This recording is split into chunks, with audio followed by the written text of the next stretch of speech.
So here's the thing, I have many vivid memories from my childhood of playing Mario Kart, and the system that I would consider to be like my childhood system would be the Wii, but my Mario Kart memories come from much earlier than that. No, the notable Mario Kart memories from my childhood exist almost primarily on the Nintendo 64. My favorite track in Mario Kart 64 was always Royal Raceway, and there is exactly one reason and one reason alone for that. You could drive up to the castle. That shit's awesome. I would waste so much time just like driving around the place, losing places in the race and not giving one single fuck, hoping that if I ran into those doors fast enough, they would somehow open. It's raining. I hope that that doesn't become problematic for the audio. To this day, I have personal beef with whoever decided that when it came to the remake of this track in Mario Kart 8, that it would have like a gate in front of it. What does Peach have to hide? If I want to ding dong ditch Princess Toadstool, that should be my prerogative. So the idea of like an open world Mario Kart kind of appeals to me. Me and no one else, apparently. Listen, I do understand there are definitely issues with this game, and I sympathize with the people that have problems with it to the degree of like finding it kind of unplayable.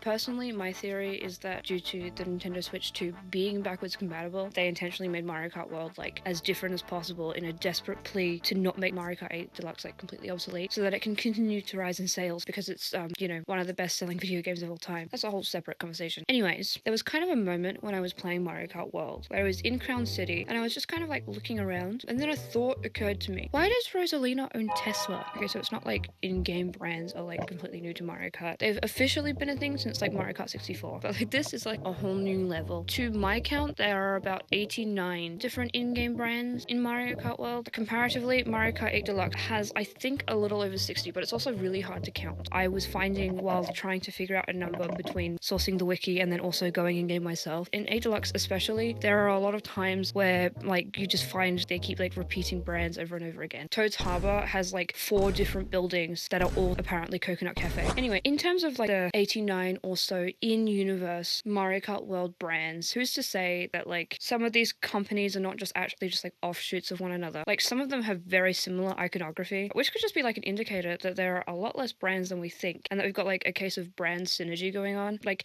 who's to say that like Fireflower Diner, Fireflower Gas Station, and Firemart are not just like all under the same parent company? I spent a very long time in Mario Kart World just like driving around and just checking out some of the brands that just like exist around the place. Something kind of funny to me is that I kept accidentally finding myself driving on the left side of the road, because that's the side of the road that we drive on where I live. I don't even have like a driver's license, so I'm not even sure where exactly the instinct came from. Every track in the game has like a handful of like key sponsors. You'll know which specific companies sponsor the actual race because they're usually the one with their own like barricades segmenting the track off. There are 2 courses set in Crown City, one in the richer part of town and one in vaguely the poorer part of town. I always find it incredibly interesting when like games or like universes that have no reason to imply that they work or exist in the same way as like our real world includes like very specific like world building elements to like create the illusion of realism, and then just like accidentally imply that like real world oppression exists in this fictional universe. Like the implication of the set dressing here is that classism exists like within the Mario universe. I mean, the way the Mario games portray like class and class disparity has always been kind of inconsistent, which like by the way, this isn't a criticism. This is just like a neutral statement. Like I just find it kind of funny how like all over the place it is. Mario himself is like supposed to be like a plumber, like a blue collar worker. In like the Super Mario Land series, Mario has his own like private island theme park, whatever.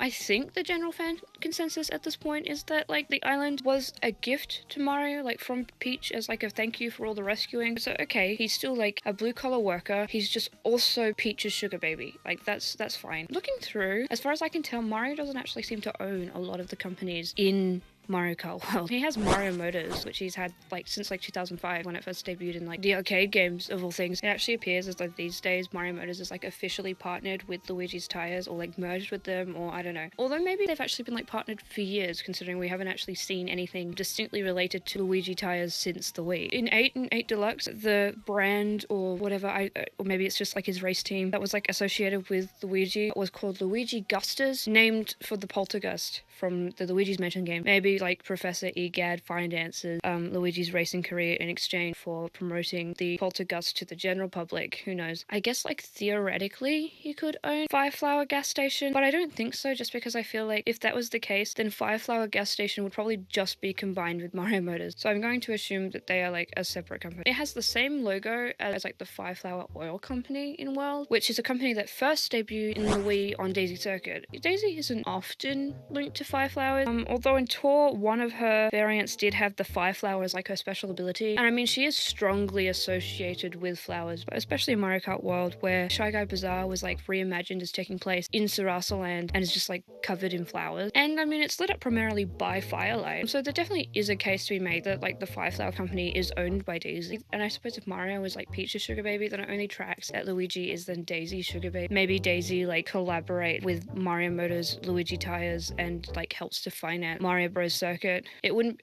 be the first time that like Daisy spared like a super elaborate expense on Luigi. I think Peach and Daisy probably called the Mario Brothers baby girl. To be fair, the Mario Brothers also seem to partner up with like a couple other businesses. One Up Fuel seems to still be going strong after its debut in Mario Kart 8. I'm pretty sure this company is like a subsidiary of like Toad's manufacturing, just by virtue of like Toad appearing on them like the marketing material for the One Up Insurance Group. And don't worry, we will talk about that mushroom fuck. I do not trust him. I think he killed Toadsworth. We haven't seen Toadsworth in a while. What happened to him? I think Toad killed him. I know Toad did something. The more that you explore Mario Kart worlds, the more like kind of uncanny it feels. Like there's this kind of like strange bleakness as you drive around and realize that all your favorite characters are business owners. One of the main gimmicks of this game is like food items that you can get to like unlock more like character costumes, and you get these food items from a fast food restaurant called Yoshi's, presumably owned by Yoshi. There are branches of this restaurant literally fucking everywhere. There are multiple Yoshi vendors literally located in fucking Bowser's castle. They're like completely inescapable. I think it's even funnier within the context of like previous Mario Kart games, especially like the Mario Kart 8 version of Yoshi Valley, which was like themed to be like a Yoshi sanctuary, which implies that like the Yoshi are like a protected species and like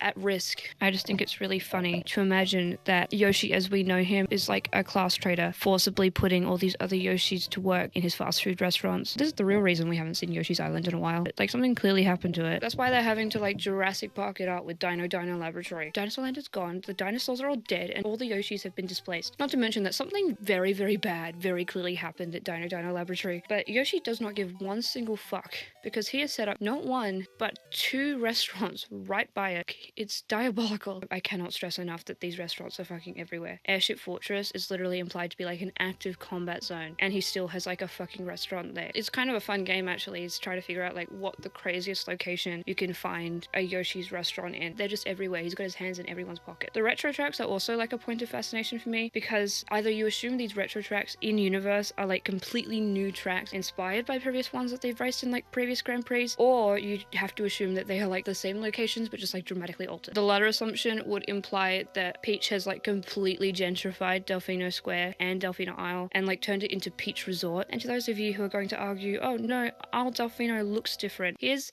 what the landmass that the new Peach Beach is on looks like, and here's Isle Delfino. I'll let you decide the implications of that one. Yet another Mario species displaced. When are we getting Pianta Valley? Maybe she's the reason why the Piantas are all working the railways. Does Peach own the railways? Does like Peach have absolute control over the flow of commerce in Mario Kart World? Not even Choco Mountain is spared. What was once like a foggy, chocolatey mountain has now been carved out and industrialized into like a monster truck stadium. Also, I think that I'm probably dumb as fuck, because I didn't realize until I started like actively looking at the course from different angles that it like literally looks like an actual monster truck. As I was going through like the different versions of Choco Mountain and like seeing how it's changed throughout the years, I realized it kind of almost tells a story. During its debut in like Nintendo 64, Choco Mountain was just that. It was just a mountain with only just like a couple of signs showing the race sponsors. Other than that, it's like mostly been left untouched. This also holds true for like the DS remake. It's in Tour and like Mario Kart 8 that you start seeing signs that maybe like construction of some kind is underway. There are these like wooden supports and even like mining activity going on. Like parts of the mountain have been like completely carved away. So my theory is that Choco Mountain was like mined and actively stripped of like its natural resources resources. I assume by the Shy Guys, so much to the point where it's like not even recognizable as like a mountain at all. And then the charging chucks or whoever decided to like buy the land and decided to repurpose it into like this arena. I guess the question is, do we assume that the Shy Guys undertook this mining operation on behalf of Sarasaland and therefore Princess Daisy? Shy Guys weren't like particularly depicted as having been associated with Daisy prior to Mario Kart World. At best, they were maybe associated with Wario. But like Shy Guy Bazaar seems to want us to consider them to be like subjects to Daisy, similar to how the Toads are to Peach. And I mean, World does depict Sarasaland as being like quite close to Choco Mountain. Like they're close enough to have like an intermission track between them, which by the way, that intermission is only worth doing if it is specifically from Choco Mountain to Shy Guy Bazaar. Don't do it in the other direction. It's horrendously mid. I also kind of wish that I'd been recording face cam when I was getting this footage, because you should have seen my fucking face when Luigi jumped over my green shell. I didn't know he knew how to do that. I suppose it's like entirely possible that this mining operation was not at all controlled by Daisy, but also I wouldn't put it past her. There are two major construction companies in Mario Kart World. Morton Construction, returning from Mario Kart 8. They're the ones employed to industrialize Choco Mountain into like a monster truck stadium. Also, for the record, Morton Construction does have actually a history of this kind of thing, because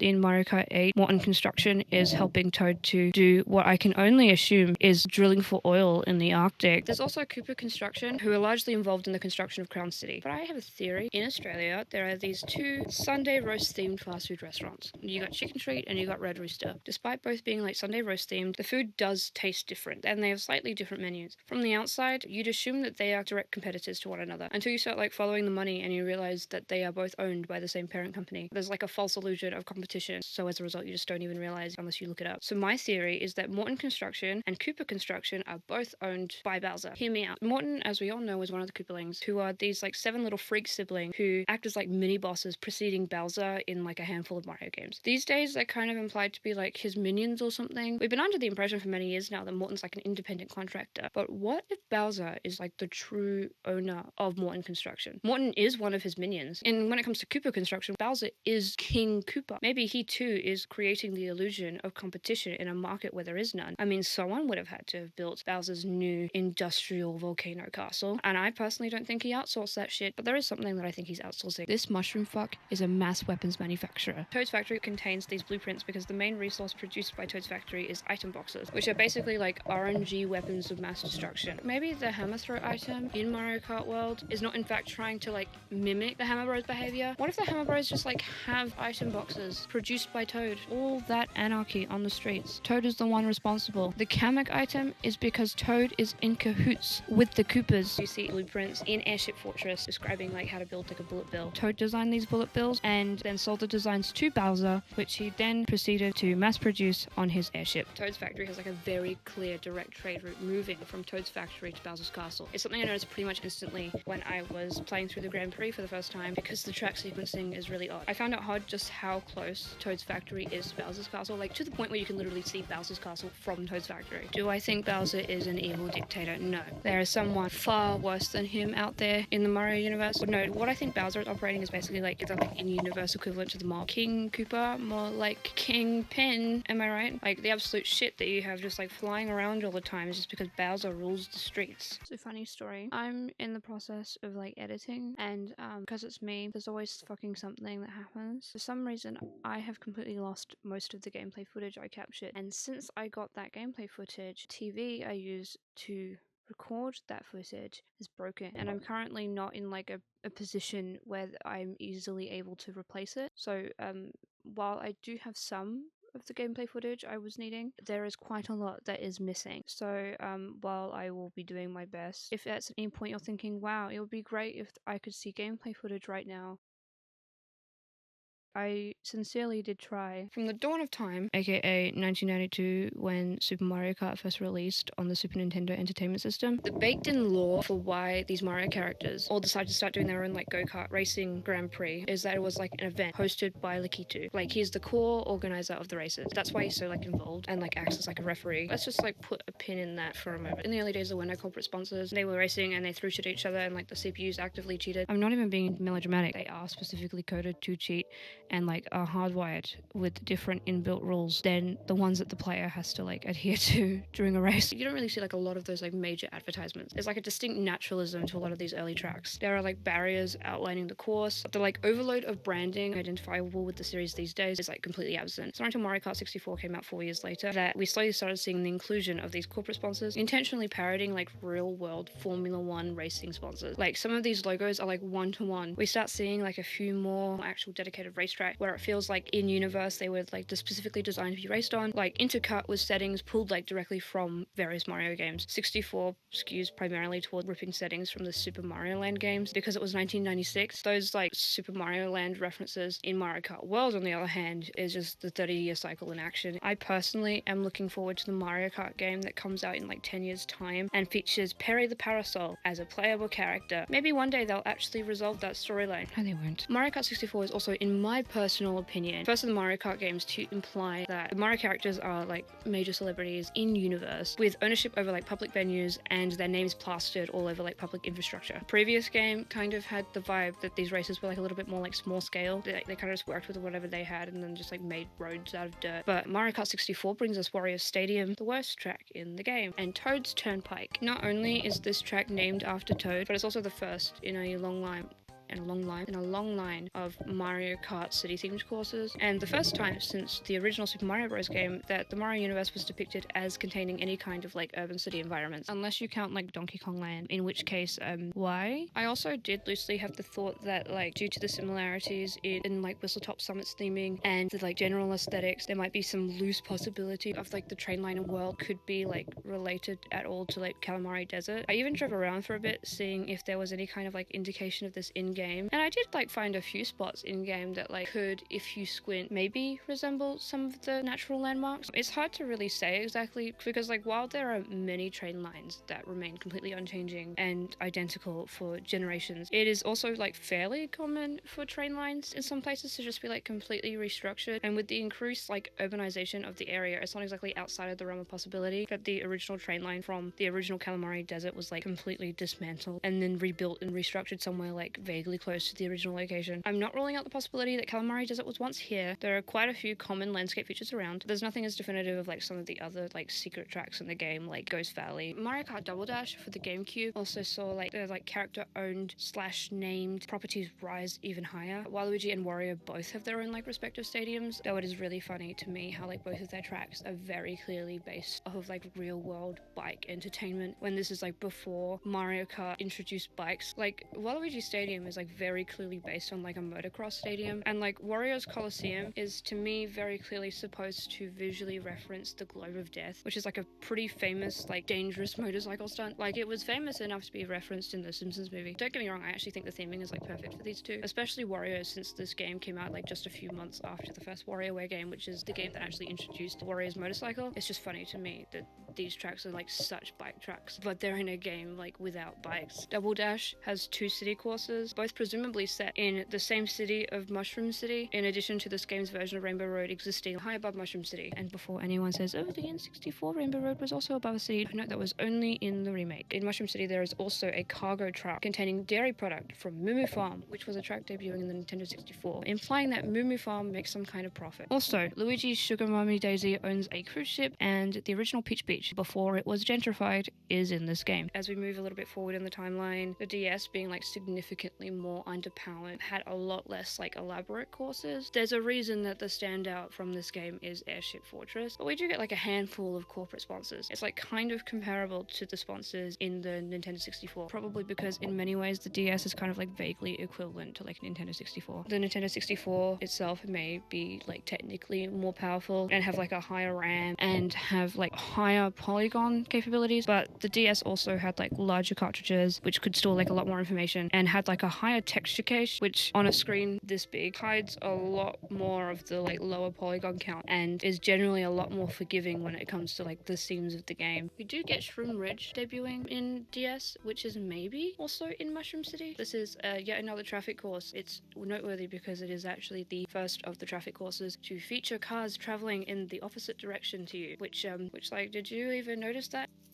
Be honest, this is also the debut of one of the most bafflingly named courses in all of Mario Kart history. DK Pass? Why does Donkey Kong own what I presume is a ski resort? And why did they do a very similar thing again in Mario Kart Wii with DK Snowboard Cross, which I discovered just now is called DK Summit in the United States? Okay, as I said before, Choco Mountain is here again in the DS version as a retro course, but it mostly looks the same as its N64 counterpart. Mario Kart Wii is what I think is the start of the major shift in the Mario universe's stumble towards corporate industry. You get Moo Moo Meadows debuting here, which I assume is connected to the same brand as Moo Moo Farm from the N64. You get Coconut Mall, which is, literally a shopping center and single-handedly starts racking up the in-universe brand count. You get billboards and corporate sponsors on basically every track. The Wii is also the debut of Little Mushroom Fox House of War Crimes, and Wario owns what I think is a company town. That's what this is, isn't it? It's like it's supposed to be a company town. Listen, people might call Mario and Luigi filthy capitalists for being sugar babies. Wario is canonically equal parts landlord to all these people and also the active employer at multiple companies.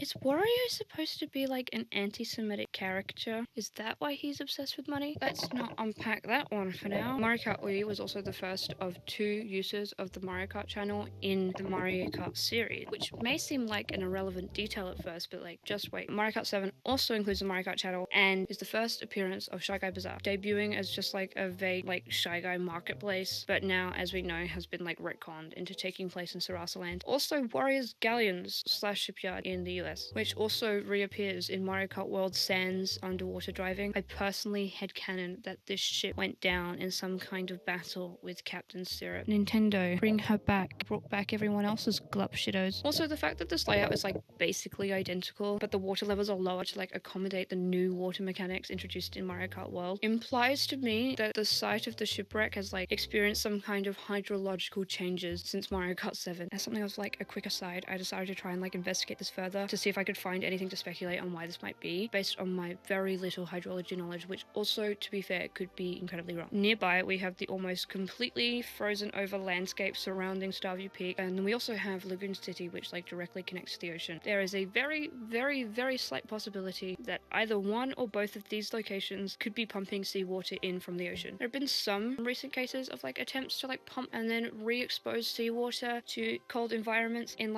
an attempt to try to refreeze the ice caps. It's also maybe possible that Lagoon City is pumping seawater directly in from the ocean into the city, although this is not something that is particularly common, because the primary reason why a populated environment would move water around is just for drinkability, which ocean water is not particularly drinkable. It's too salty. I guess the track that exists within Lagoon City is called Salty Speedway, so maybe they are pumping ocean water and they just have a desalination plant. Lagoon City also exists along the same river as Cheep Cheep Falls, so I thought I would travel along the water to see if I could identify features to imply anything about the water. And while I couldn't find any smoking guns to confirm anything actually specific, I did notice that there seemed to be quite a few fishing docks and an awful lot of cattails all the way up to Cheep Cheep Falls, which to me could potentially imply that this is an area where fresh water and seawater meet. And considering these two things are scattered after Lagoon City, this could imply that Lagoon City's canals are in fact filled with salty seawater. So the combination of these two things could be the reason as to why the water levels have shifted between games. It also could be the explanation as to why Peach Beach, which is also not very far from here, seems to be just a little bit connected to an actual landmass. If you want any more hydrological insight, I fear you're going to have to ask Hairclip Boy instead. Anyways, jumping back, the first course in Mario Kart 8 is Mario Kart Stadium, which tells us a lot about where the state of the Mario Kart universe was in this point of time through its environmental storytelling. First of all, it's a dedicated stadium just for Mario Kart. It's an actual phenomenon in universe. We have corporate sponsorships in lights. We're in the middle of the city. Specifically, this city is called Toad City, which is the setting for many of the tracks in base Mario Kart 8. Racers also have pit crews now. This is no longer go-karting. This is serious. There is just one more thing. This fucking logo. Mario Kart TV is all over the place. Anywhere and everywhere you go, there's this fucking logo. They've even made their way to space. These toads aren't even tethered to anything. They're going to drift out into space and fucking die. But keep smiling and waving. Sure, you could be traveling down the existential nightmare that is the never-ending road of Toad's Turnpike, and then look off to the side, and there you see the looming eyes of the MKTV logo. But what is MKTV? MKTV is owned by Lakitu. This is not even speculation, this is just like a canonical fact. Those are his eyes on the logo. Since the beginning, Mario Kart has been his thing that he runs. Now, let's keep this in mind while we consider how MKTV has evolved by the time of Mario Kart World. You see, when you drive around Crown City and you're observing all these buildings and the different companies, all owned by your favorite Mario characters, there's something looming like far above you. The imagery of these giant eyes on a huge building is just so sinister. And it doesn't even end here. There are drones and helicopters following you everywhere. And when you start to combine all of these different things together, the industrialization, the classified, the endless corporate branding, the watchful eyes of Big Lakitu, the picture it paints is suddenly very, very different. What if, following the events of Mario 64, Lakitu developed a kind of lust for media control? He starts building partnerships with different companies. He encourages the building of more elaborate set pieces. He collaborates with Toad, the weapons manufacturer, to create item boxes for use in his Grand Prix. This deal then helps Toad to become more and more wealthy. He seizes more and more land, industrializing and urbanizing, and Lakitu then establishes the Mario Kart channel to spread his control.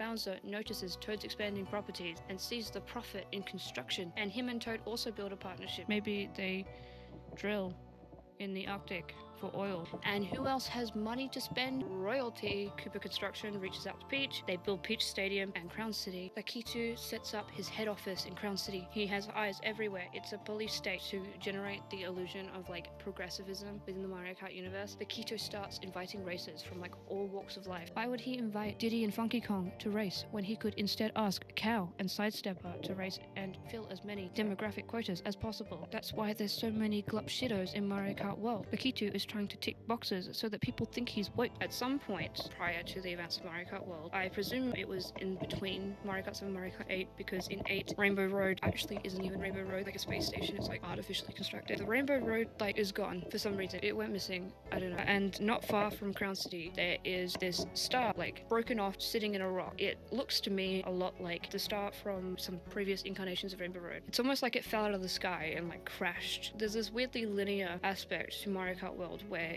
once you complete like 7 Grand Prix and get 7 trophies, you then unlock the special cup. They all combine together to like revive the Rainbow Road. And then once you complete through the special cup, you get the credits, and on the credits it says that the Rainbow Road has returned. But maybe the Rainbow Road didn't disappear. Maybe it wasn't lost. Maybe the Rainbow Road just left. Maybe the Rainbow Road abandoned them. I guess the question is, what now? The Rainbow Road has returned, it's been found, but are they just going to keep allowing Lakitu to have this like absolute control of the media? Are they going to keep allowing Bowser to be like a mob boss? Is Daisy going to continue her mining operation? Will we ever get Captain Syrup back? Or maybe they died. I don't know. Maybe that's why they ascended. Maybe Lakitu killed them all. I don't fucking know.